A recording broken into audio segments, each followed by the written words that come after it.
TLSE, vêtements, accessoires, cadeaux, aux couleurs de Toulouse, présente le piège du Toulousain.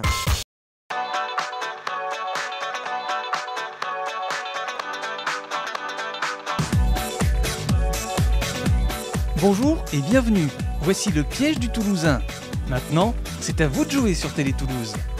Nous sommes partis dans les rues à la rencontre de 3 Toulousains qui vont chacun nous raconter une petite anecdote. Attention, parmi les 3 interviews, il y en a une de fausse. Mais oui, un Toulousain a menti. Mais lequel? Le 1, le 2 ou le 3? Regardez et écoutez bien, voici l'extrait numéro 1.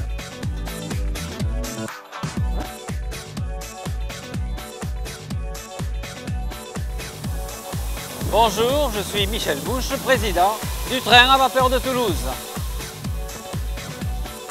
Alors cette locomotive a été construite en 1946 aux États-Unis et c'est ce type de machine que les Toulousains pouvaient voir à leur gare, Toulouse-Matabio, et qui tirait les trains de marchandises, les trains de voyageurs sur la ligne Narbonne-Toulouse-Bordeaux. Sa vitesse maximum n'était que de 100 km/h. Elle a terminé son service commercial à la SNCF en 1975 sur la ligne Narbonne-Cerbère. Alors cette locomotive à vapeur qui est derrière moi a parcouru depuis 1946 plus de 2 400 000 km. Très intéressant, mais peut-être s'agissait-il du menteur. À présent, voici l'extrait numéro 2. Bonjour, Chloé Guillon, je suis maître de conférence à l'Université de Toulouse 2. Nous sommes aujourd'hui sur la place du Capitole, place bien connue des Toulousains. Au centre de cette place se trouve la fameuse croix du Languedoc, en bronze, inscrite dans un carré de 20 mètres sur 20. Et si on observe de plus près cette croix du Languedoc, on remarque à chacune de ses 12 extrémités les signes du zodiaque. Alors pourquoi? Que viennent-ils faire ici? Eh bien, c'est tout simplement que Louis Bazerque, qui fut maire de Toulouse de 1958 à 1971, était féru d'astrologie. Il s'est donc amusé à faire incruster les 12 signes du zodiaque afin de pouvoir les admirer à chaque fois qu'il se rendait à son bureau du Capitole. Et c'est donc grâce à Louis Bazerque et à son goût pour l'astrologie que chacun d'entre nous, encore aujourd'hui, peut admirer son signe du zodiaque sur la place du Capitole. Alors, vrai ou faux? Il reste encore l'extrait numéro 3. Et je vous le rappelle, c'est à vous de trouver qui a menti.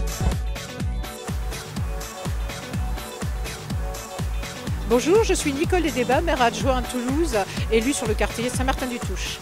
Tous les Toulousains connaissent ce moulin. Il est un petit peu un promontoire. Tous les Toulousains passent sur cette rocade, ou beaucoup de Toulousains passent sur cette rocade et passent au pied du moulin. Ce moulin date du XVIIe siècle, apparaît dans les cadastres dès 1690. Alors à Toulouse et dans ses environs, il y avait plusieurs dizaines de moulins. La seule façon d'avoir de la farine, c'est d'avoir des moulins. Ce que vous pouvez voir à l'intérieur du moulin, dans la partie haute, c'est toute la mécanique en bois avec un toit qui est amovible, qui tourne sur lui-même puisque les ailes doivent aller chercher le sens du vent pour fonctionner. Et on a toute la mécanique en bois, le rouet, la roue. Donc ce moulin que vous pouvez voir, qu'il vous faut voir, est le seul moulin dans une grande ville, dans cet état, c'est-à-dire un état réel de fonctionnement. C'est le seul visible dans une grande ville de France. Alors, à votre avis, qui nous a piégés? C'est le moment de jouer avec nous sur Télé Toulouse. Contactez-nous par internet sur le site teletoulouse.com, rubrique Le Piège, ou par SMS au 51 244. Tapez piège 1, piège 2 ou piège 3, suivi de votre numéro de téléphone. 20 centimes le SMS. Des places de cinéma et des places pour le Stade Toulousain sont à gagner. Bonne chance et à très bientôt.